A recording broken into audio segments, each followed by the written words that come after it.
Sorry, I just forgot to record, so I'll just give a short. So in the chapter 8, Maitreya Rishi is going to explain about the secondary creation, the rest of the secondary creation, how from Garbhodaksha Vishnu, Brahmaji will manifest, and how he will search for the absolute truth, and he will also be having the darshan of Garbhodaksha Vishnu. So we saw how all these things will be explained in chapter 8, and Vidura, on the request of Vidura, Maitreya will speak about this topic. And first, before that, Maitreya is appreciating Vidura, and he is also acknowledging the knowledge that he is having is coming from the Supreme Lord himself. So we are here in the second verse, is a very famous verse. Soham nirnam shulla sukhaya dukkham mahadgatanam viramaya tasya pravartaye bhagavatam puranam yada sakshat bhagavan vishnu. So Maitreya Rishi is saying this particular Bhagavatam knowledge that I am going to speak to you is actually coming directly from the Supreme Lord, because the Supreme Lord spoke it to the sages, including the Sanat Kumar, and from them I heard. But why did he speak this knowledge? He spoke this knowledge for the benefit of those who are entangled in extreme miseries for the sake of very little pleasure. So the dukkha is mahat, the sukha is kshulla. So he's saying in this material world, the happiness that we receive in this material world is kshulla means very little. But dukkha is mahat, is very great. So because seeing that for the very little happiness, the living entities are going through great amount of misery, the Lord develops compassion. And because these living entities may not listen to him, so he speaks it to great sages, because he entrusts the responsibility to the great sages to propagate this knowledge and to turn the attention of these people towards himself, Krishna. So that is why the Supreme Lord spoke this to the sages for the benefit of those who are entangled in extreme miseries for the sake of very little pleasure. And then he explains the disciplic succession of Srimad Bhagavatam from which he personally heard. So it is, he heard from Sanat Kumar, sorry, Sanat Kumar and the sages approached Lord Sankarshan, and the sages inquire from Lord Sankarshan, and in response, Lord Sankarshan actually explains Srimad Bhagavatam. So in this way, Lord Sankarshan spoke to Sanat Kumar the Srimad Bhagavatam. And then Sankhya Muni inquired from Sanat Kumara and heard the same Bhagavatam. Sankhya Muni taught to Parashara as well as Brihaspati. Later, Maitreya learns from Parashara or hears Srimad Bhagavatam from Parashara. So, and also now Maitreya is going to speak to Vidura the same Srimad Bhagavatam. So basically Maitreya is telling the Guru Parampara in which he heard Srimad Bhagavatam. So this concludes one section in which Maitreya just appreciated Vidura for his questions, and then he gave the credit to the parampara in which he is receiving this knowledge of Srimad Bhagavatam by mentioning the parampara. And now he is going to continue with the description of the subject matter of secondary creation that he left in the chapter 6.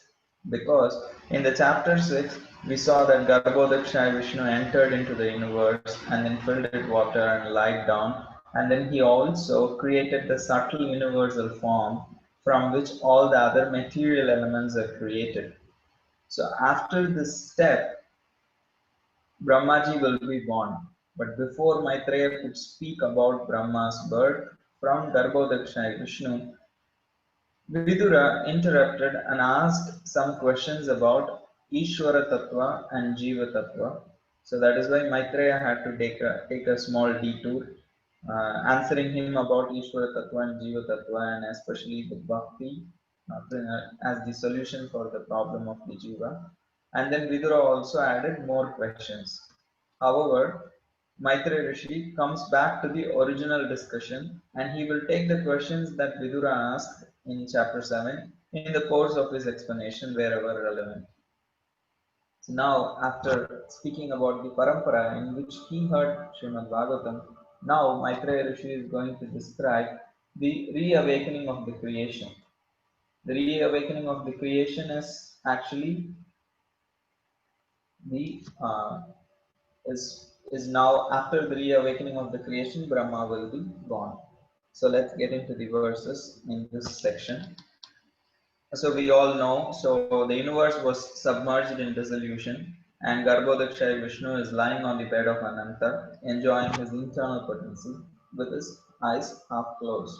So if we read the verses in detail, like how the sleep that the Vishnu is in is actually also his internal potency. He's not the sleep like us. The sleep that he is going through is also with his internal energy. He's sporting with Rama Devi in the form of his sleep, and the external energy is all wound up in him. However, the internal energy is still acting, and he is sporting with that in the form of sleep, and that is why his eyes are half closed. Now, the Lord in whom all the living entities, actually all the living entities at the time of the dissolution, if it is like complete dissolution, everything is wound up and they all go back to Mahavishnu. If the dissolution is a partial dissolution, then all the living entities and all the other material elements, all the gross aspects of them are all destroyed and then they are all merged into the, along with their subtle bodies, they are merged into the abdomen of Garbhodakshaya Vishnu. So it's a big topic about dissolution of the universe. There are various types of dissolution, and that topic is in detail dealt with in Canto 12. So there are many types of dissolution. There is Nitya Pralaya, there is Nainitya Pralaya, there is Prakritika Pralaya, and there is Atyantiki Pralaya. So here what we are seeing, what Maitreya Rishi is explaining is Nainittika Pralaya. That means when Brahma goes to his sleep at the end of his night, at the end of his day, which is during his night when he goes to sleep, and this is what is happens. This is not, and we will go into more details as each verses come. However, here what we are seeing, the situation where Garbhodakshaya Vishnu is lying and then everything is merged in his abdomen. This means this is a beginning of a new day of Brahma, because these things get again created when the very first time Brahma is manifested in this universe. Also, there is certain level of creation at the Brahma's every day also. Like uh, we all like we use laptops. At the end of the day, we may shut down and then we may keep it go. So the next day we may go to the office, set it again, take the laptop out, keep outside, and again boot it, start it, and then again we will log in and do. So there is some kind of repetition in Brahma's creation which he has to do in the beginning of every day. Otherwise, the details for some kalpas change, but predominantly they remain same. So currently we are seeing how Garbhodakshaya Vishnu is in his abdomen. Everything is submerged, is submerged in the sense it's all like merged. So the Lord in whom all the living entities remained along with their subtle bodies, where the Lord resided below Patalaloka in the water. So the Lord lay down for 1,000 yuga cycles. That is, and then that is Brahma's night, and then glanced upon the subtle bodies of the living entities when it was time. So he glanced upon them, all of them who are in his, who are currently submerged, and by his Kala Shakti, they all started to develop their fruitive activity. And here in this verse, if you see, Lord looks dark bluish because of the sinful activities are being manifested by the living entities' desires. And then the Lord's glance actually agitates the subtle subject matter of creation with the mode of passion with his glance. And that particular subtle subject matter of creation actually pierces through his abdomen and take the shape of a lotus bud. And this lotus bud is sometimes called as Hiranyagarbha, and illuminated everything like a sun.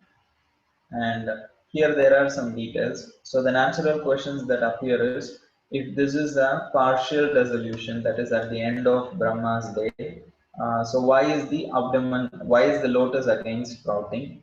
So this does not happen in each kalpa. This happens in this Padma kalpa, which is the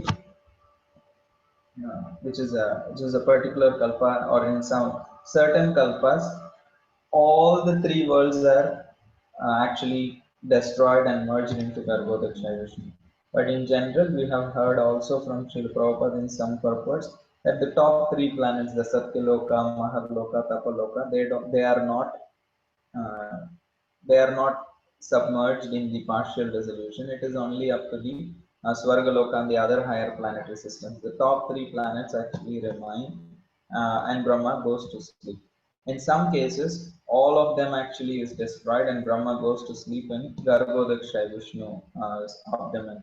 So there are some details that happen in some kalpas. In those kalpas, in which Brahma actually goes to sleep fully, like all the planetary systems are destroyed.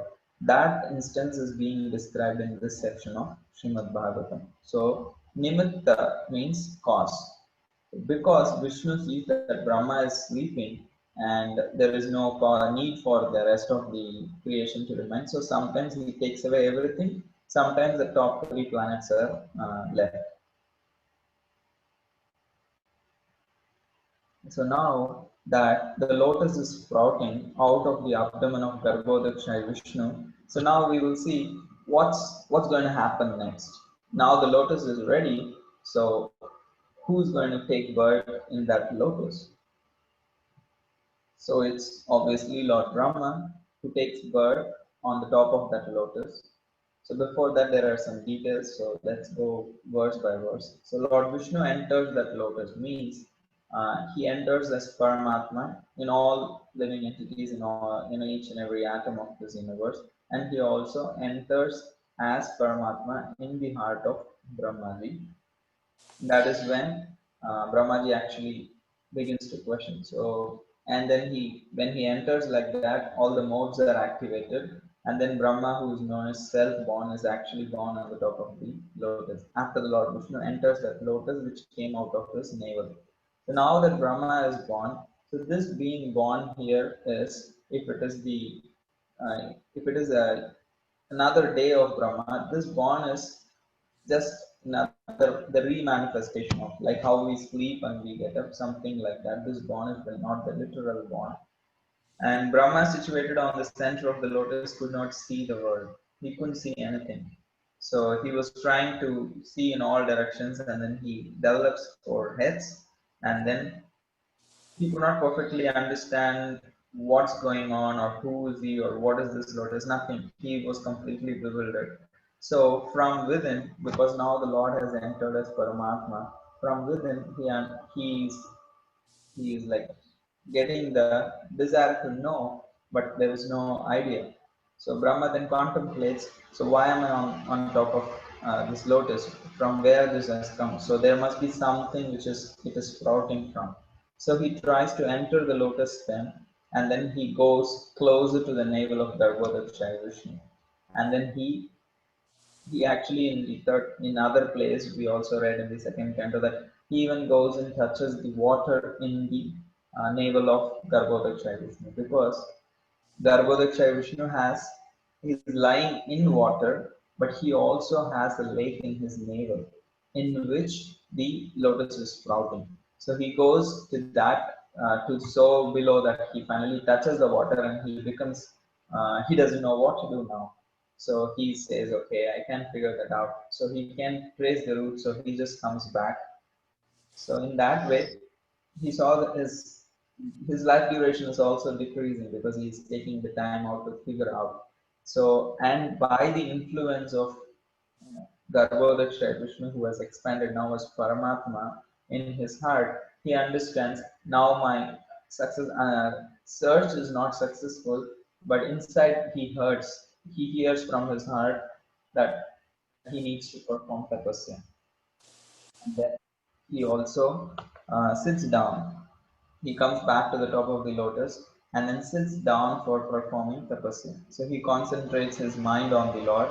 Then, after meditating for 100 human years, so he could see that the Lord in his heart, which was not possible earlier. Even though the Lord had entered his heart, before he performed austerities, he could not see the Lord who was situated in his heart.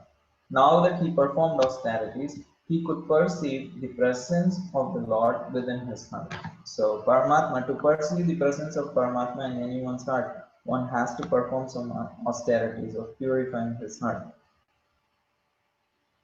So then Brahma sees that the Lord, now that Brahma got the vision, got a better vision after his tapasya. So now he not only could see the Paramatma in his heart, he also could see the Lord in the water, in the gigantic wide body of Seshanaga that was there, and upon which the Lord was lying alone, and the jewels on the hoods of Seshanaga illuminating all the directions. He could see everything now. Earlier, before he performed tapasya, he could not see anything. He could not understand who is he, what is this lotus, why is he here, and where is this lotus cropping from. He could not understand. Now, after he performed tapasya, when the Lord was pleased with his tapasya, the Lord revealed himself. So this is the nature of the absolute truth, that by when the Lord is pleased and reveals himself, what we could see is actually the reality. But before that, we can try our best. But unless we please the Supreme Lord, he will not be revealed to us fully. So here, Brahmaji, the first living entity, proves the same truth. After his austerity, he could now see the Supreme Lord, or Garbhodaksha Vishnu, lying on the bed of Seshanaga, where that Seshanaga is having all the jewels on the top of his head. And now we will see how Brahma actually offers prayers, glorifies and extols the beauty of Garbhodaksha Vishnu. So now suddenly he could see the presence of Garbhodaksha Vishnu, who was there lying down on the Seshanaga. So after this, we are going into the darshan of Garbhodaksha Vishnu. It's pretty much glorification of his form and like that. So anyone has any questions? This is kind of a logical, uh, I would say, a section ending one kind of a logical subject matter ending. So if anyone wants to ask a question, they can. Prabhu, can you Yes. explain the difference between kalpas, manvantars, and the the duration of the day of and night of the Brahma? Because I have heard 1,000 chaturyugs, those concept that 1,000 chaturyug comprises one day and another 1,000 chaturyug is one night. So if you can explain these in a very brief manner, I'm always confused between these terminologies. Yeah, I just had one image which was like quite easy to understand. Very different.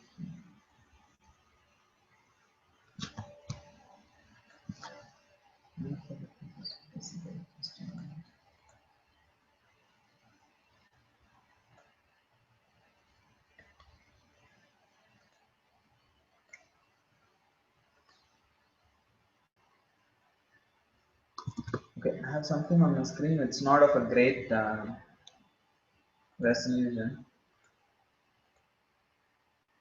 Can you see this? Yes, Prabhu. Okay. So here it says that, like, the life of Brahma is actually means so many 311 trillion years. But how it is being divided is each day is called a kalpa. A day of Brahma is called as kalpa. So at the end of the kalpa, there is a partial devastation. That means that's what we are seeing in this section now. Everything, all the living entities and all the other gross elements, everything is taken away, and their subtle bodies are merged into Garbhodaksha Vishnu. So at the partial devastation. And when the day of Brahma is 4.32 billion years, the night is also of the same length. So after 4.32 billion years, Now, when Garbhodakshaya Vishnu will look at them, so we saw in the verse 11 of this chapter. So Garbhodakshaya Vishnu will look at them, and the Kala Shakti will infuse, and the passion will get agitated, and then the everything comes back. So like that, every end of Brahma there is some partial devastation. So within a day of Brahma, there are actually they are divided into 14 manvantaras. A day of Brahma is divided into 14 manvantaras.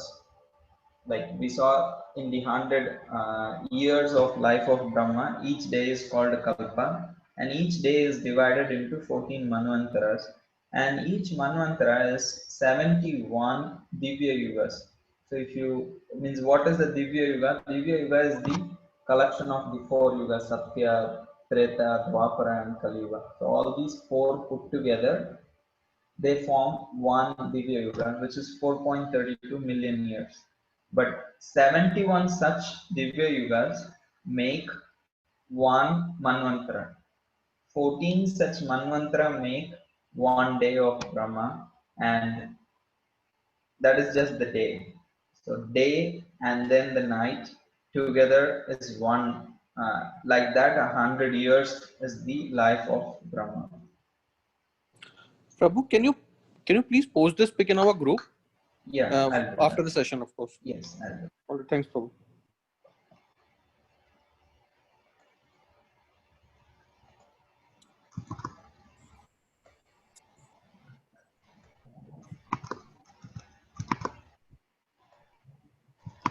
So, okay, if there are no questions, I can just go ahead with the next section. Hare Krishna. Yeah, Prabhuji. Hare Krishna. I'm sorry, can I ask a clarifying question? Yes, please. So, at partial annihilation, all the living entities, those who did not reach liberation, go into Vishnu's body. At full annihilation, I apologize. I know there's 4 types of annihilation, and I think is it complete material universe annihilation. It goes back into Mahavishnu. Is that correct? Yeah. And so I know this is odd. I apologize. I'm trying to make sense in my mind. I had heard that actually everything is in the spiritual world, and 1/4 of Krishna's manifestation is, in one sense, this dark cloud, or this material world that is covered kind of like by a dark cloud. 3/4 of it is the uncovered part. And the Brahma Jyoti is actually the spiritual sky in which all these Vaikuntha planets are floating. So essentially, we're all in the spiritual world. Right now, we are just in the part that's covered by a dark cloud. Now, if that is the case, then how does that actually work that Mahavishnu just appears in the spiritual sky and just annihilates this 1/4 part of his material, of his creation, and it goes into his body, yet the rest of the 3/4 it's within the spiritual world already. The 3/4 is untouched.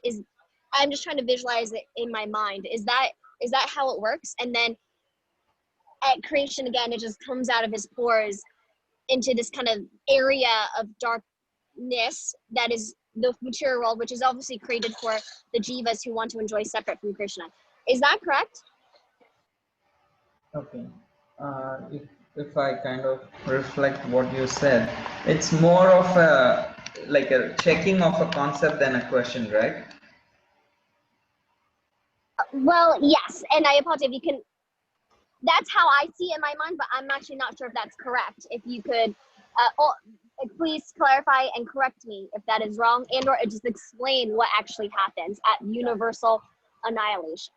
Thank you. Okay. So you're saying what happens at the time of total universal annihilation. So as we were discussing earlier, so I said like the total universe, and when there is a total universal annihilation, it goes back into Mahavishnu. But you're asking, is the understanding that the whole everything is actually the spiritual world? Yes, that's true. And then the next thing is like, yeah, the 1/4, the 1/4 of the spiritual creation is considered the material world. That is also right. And there, the Lord has expanded as Mahavishnu, and he is lying down there. And from his bodily pores, the material universes are created. And anytime the universal creation, the time is over, those universes go back into Mahavishnu. So is till then, like till this, you're okay? Yeah, is the same as Yes, your that's understanding? correct. So Okay. that is correct, and I am sorry. There's no annihilation. There's no such thing as annihilation of the spiritual world at all. Yes, there is no annihilation of the spiritual world, because in eternal the matter is different. The spirit is never annihilated. Thank you. Prabhuji Hare Krishna, I have a question. Yes, bro.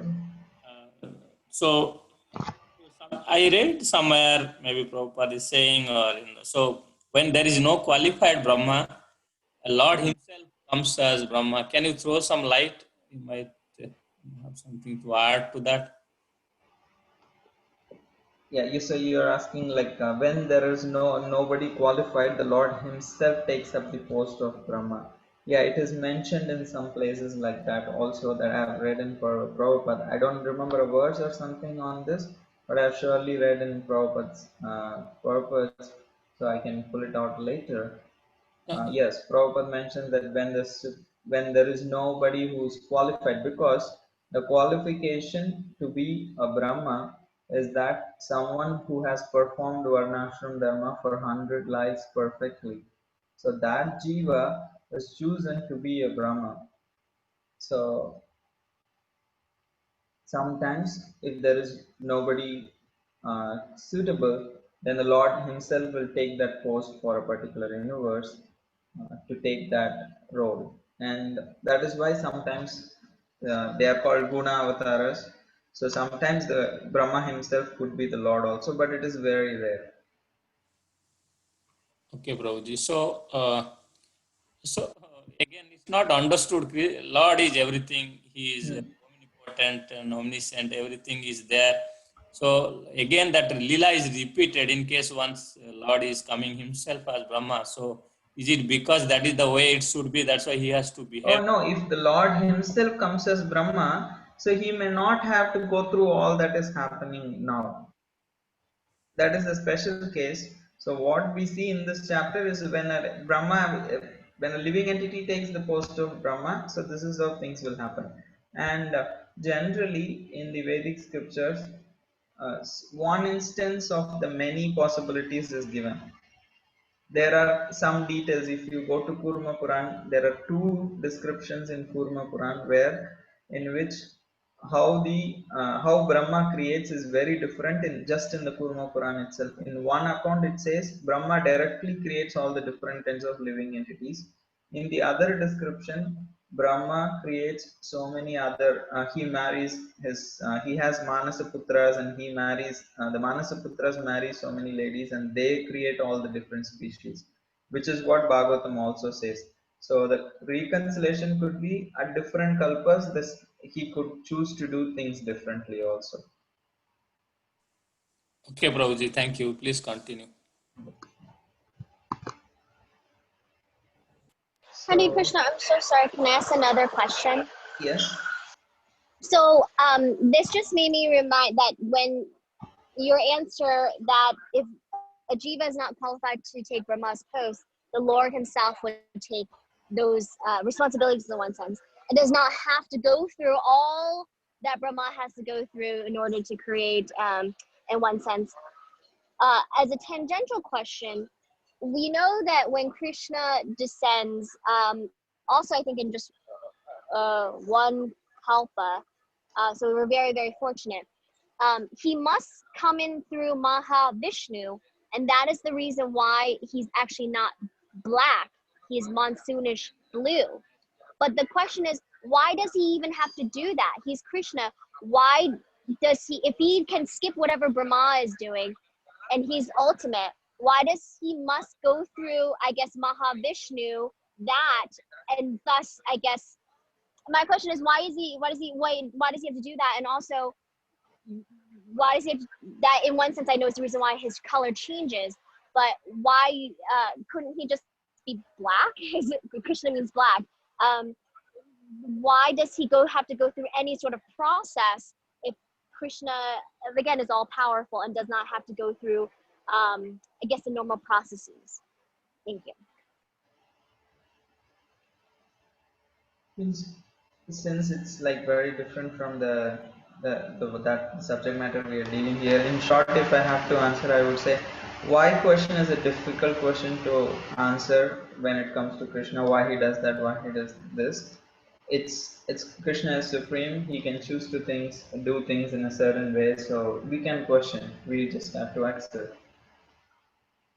But also there are some technical problems in your question, but I don't want to go into that because I also have to go to another class. I need to complete this chapter, so forgive me. We can take this later also. Yes, I'm so sorry. Thank you. No, it's okay. I'm like consciously staying on time because I have to go to another class. Hey, Prabhu, I know you just said you had to go to another class, but I just want to go back for a half second to when you said that Mahavishnu's sleep is not like our sleep. So how would you describe it instead? Okay. His sleep is considered as that potency is called as Rama Devi. So that sleep potency, so he is actually sporting with Rama Devi. Oh, so he's not sleeping. He's having pastime. Yes, his sleep is, that's why it's like a yoga nidra. It's called. It's a yoga means combinate like a connection. So he is actually having a connection with his internal potency in that form of nidra. So I mean, having pastime seems to be opposite of nidra. So why is it called sleep? Means that is the closest thing that we can understand. So it is like we don't have a better terminology, I would say, to understand that. Sporting is good. Yes, sporting is also good. Many times it is called as a slumber because he is lying down. The posture seems like that. So although he's lying down, he's not actually lying down. Oh no, he is lying down, but he is not lying down like how we lie down and sleep. Rather, he is engaging in pastimes. Or just in some kind of unmanifest way, I guess. Mm-hmm. Right? Because if he appears to be lying down, you know, Okay. I guess he cannot be engaging in pastimes the way we would normally think of it. Otherwise, he wouldn't be having that posture. What I have heard is the posture of lying down is to show that he is detached from the creation. Okay, perfect. Thank you so much. Right. So we go on with the rest of the chapter very quickly. Actually, I also wanted to go through this section very nicely. However, let's see whatever is possible today. So this section describes now that Brahmaji, after meditating, developed the ability to see Garbhodakshay Vishnu. He finally is having darshan of Garbhodakshay Vishnu. So now he is going to glorify and offer prayers to Garbhodakshay Vishnu. So this is what Brahmaji's vision of Garbhodakshay Vishnu is. So he is glorifying the beauty of Garbhodakshay Vishnu. He says, what is the feature of the Lord's beauty? So it says, the bodily luster of the Supreme Lord is actually mocking the beauty of the coral mountains. The yellowish garments that he is wearing are actually mocking the beauty of the evening sky, which is sometimes like an orange yellowish color. And the helmet bedecked with jewels that he is wearing are actually mocking the golden summit of a mountain. And limbs with ornaments, his all his limbs are covered with various ornaments, tulasi and garlands. So they are all looking like a mountain with waterfalls, herbs, etc. Coral is generally greenish blue in color. That's why here his limbs are considered mountains, because mountains are sometimes greenish, dark greenish kind of color. So, and then he is also explaining the grandeur of the Lord's body. He's saying how the Lord's body is self-illuminated. It's not there is any sun at this point of time. There is, in the sense, there is sun. The thing is, it's not the Lord is dependent on the sun. His illumination is actually self-illumination. He is well ornamented and unlimited in length and breadth, occupied the three planetary systems. So, and here, after now that Brahmaji is seeing this kind of a vision of the Lord, so the Lord shows one of his lotus foot to Brahmaji. So the verse like Pumsam Swakamya Vivikta Margair Abhyarchitam Kama Duhangri Padmam. Kama Duhangri Padmam means the lotus feet which bestows all the desires of those who worship those lotus feet. So Krishna or Lord Vishnu, Garbhodakshay Vishnu actually shows the Lord one of his lotus feet towards Brahma, which awards all the desired fruits of pure bhakti. And then he also acknowledges the service. He smiles at Brahma, acknowledging his service. Mukhena lokarti harasmitena parispurat kundala manditena shonaitena dharabimba vasan pratyarhayantam shunashena shubhava. So this verse explains how the Supreme Lord, by his smile, actually acknowledges the service of the devotees. And with his smile, he vanquishes their distress. Mukhena loka arti harasmitena. The loka is the living entities, arti is distress. So with his smile, he actually takes away the distress of the living entities. So that is why it is very important for us to take darshan of the deities, because when we stand before the deities and pray, the deities are looking at us. So when they are looking with their smiling face at us, if we are practicing sincerely devotional service, that smiling face is going to, that smile is going to take away the distress from our lives. And his face was pleasing with beautiful nose, eyebrows, like Subrua means, and his lips and earrings, everything is being described here. And then he is wearing an yellow cloth, resembled the dust, the saffron dust of Kadamba, and his waist is covered with well decorated belt, and also his chest has a Srivatsa as a mark, a golden thread, a Srivatsa, and an unlimitedly valuable necklace. So this is how he is envisioning the Supreme Lord. So he's having a yellow. The thread is called Srivatsa. Yeah, the Srivatsa mark. Yeah, Is there significance to that thread? it is the presence of Lakshmi. Uh-huh. And the gem is the Kaustuba gem? Is it? Yeah, generally Krishna and the Vishnu wears Kaustubha, yes, the necklace, but here it is not specifically mentioned as Kaustubha, it is just mentioned as a valuable necklace.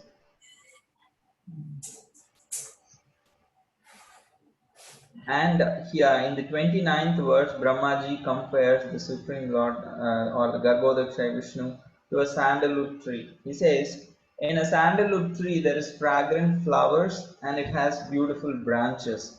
So similarly, Garbhodakshay Vishnu is having valuable jewels and pearls on his arms. His arms are like the branches, and the jewels and the pearls that he is wearing in his arms are looking like the fragrant flowers that come in the branches of a sandalwood tree.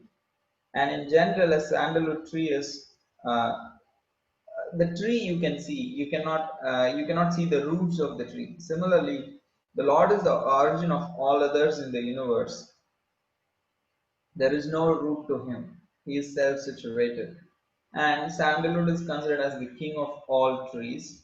And similarly, he is the protector of the whole world. He is considered the king of the whole world. And generally, the sandalwood trees, wherever there are sandalwood trees, there are a lot of snakes. Snakes take shelter of near the sandalwood trees. And similarly here, Garbhodakshai Vishnu is actually lying on a bed of snakes. And in the next verse, Brahmaji is comparing the Lord to a great mountain, because a great mountain is a shelter of all creatures in it. So similarly, now Garbhodakshai Vishnu has become the shelter of all the non-moving and moving living entities. So like how a great mountain gives shelter to people, trees, animals, and so many insects and various kinds of things. Similarly, he has given shelter to all the moving and non-moving entities. And the great mountain is a friend of snakes. A lot of snakes can take shelter of a mountainous terrain. And here Lord Ananta is his friend. So how a mountain is a friend to the snakes, similarly here Garbhodakshaya Vishnu is the friend of Anantasesh. And there are thousands of golden peaks could be there in a mountain. So many peaks could be there in a mountain. Similarly, here the Ananta is having so many helmeted hoods. The snake is having so many helmeted hoods, looking like the peaks of a mountain. And generally, the mountains are considered to be filled with jewels. There are various precious mining could be done in the mountains, certain kind of mountains. So similarly here, the Lord Vishnu is actually covered with so many valuable jewels. He is covered with so many valuable jewels. He is looking like a mountain which is having so many jewels, which could be mined. And sometimes the mountain is also submerged in the ocean, like mountains could be like submerged by ocean or water bodies. So similarly here he is submerged in the water of devastation. So in this way he is comparing that the Supreme Lord or Garbhodakshaya Vishnu is looking like a great mountain, and he is also glorifying that he is the Supreme Lord Hari, who's having garlands of Vedic wisdom on his chest, and he's surrounded by weapons and associates, and unapproachable even to demigods. And then he says how, after glorifying Lord Vishnu in this way, he starts to think about his service to the Lord. So Brahma could only see lotus in the Lord's navel, himself, the devastating water, the drying air, and the sky. However, he could not see anything else. So he began praying. So how am I going to do? What is my duty? How am I going to do my duties? Where he is not having a full clarity or confidence. So he's praying. So he's saying, thus being submerged with the mode of passion, Lord Brahma began to offer his respectful prayers on the path of the creative mentality. So because he is having a service to create the universe, do the secondary creation on behalf of the Supreme Lord, now he is praying to the Supreme Lord for the strength, for the intelligence, for the empowerment to do that. And those prayers form the chapter 9. So in this chapter, today we saw how uh, the Maitreya Rishi glorified Vidura, and then he spoke about the parampara in which he heard Bhagavatam, and then he started speaking about the reawakening of the creation from Garbhodakshaya Vishnu, how from everything was submerged in Garbhodakshaya Vishnu's abdomen, and when he glanced at that, all the living entities got agitated with the mode of passion, and all the material, subtle material elements which are all merged in his abdomen come out as the lotus bud, and on the top Brahmaji is born when the Supreme Lord enters the lotus, and after he is born, he is looking around. He could not understand. He starts searching. He could not understand, so he comes back. Lord inspires him to perform austerities. After he performs austerities, the vision of Garbhodakshaya Vishnu is revealed to him. Now he could suddenly see everything, and now he explained what he is seeing, how Garbhodakshaya Vishnu is looking like after glorifying the vision of how Garbhodakshaya Vishnu is looking, his personal form. And now he is thinking about, okay, how do I render service? I don't know. So he is starting to pray for empowerment to do his service. And those prayers we will see next week in chapter 9. So thank you all very much for joining today's session. Grantharaj Srimad Bhagavatam ki jai, Srila Prabhupada ki jai, Ananta Koti Vaishnava. So Thank you. very Thank much you for so coming. much. Thank Since you. I have to go to another class at 8, I am not taking questions at this point. If you have any questions, you can send me on WhatsApp. I can answer you. We want to follow you to the next class. Thanks, What is Prabhu. Yes, your are we next allowed to actually? Can we join the Send next the link. class? Send the link. That's You're taking a risk because I haven't prepared that much for the class, but surely No, if you those want are to the best. connect. Those are the best You're always classes. Those are the fantastic. best Yeah. classes. Yeah, So give if you really want to join, I can post the link in the WhatsApp group. Okay. Thank you. Yes, we'll join. Thank You are extremely encouraging. you. Hare Krishna. Thank you, Darshan Prabhu. Thank you. waiting for the link. Yes. Thank you.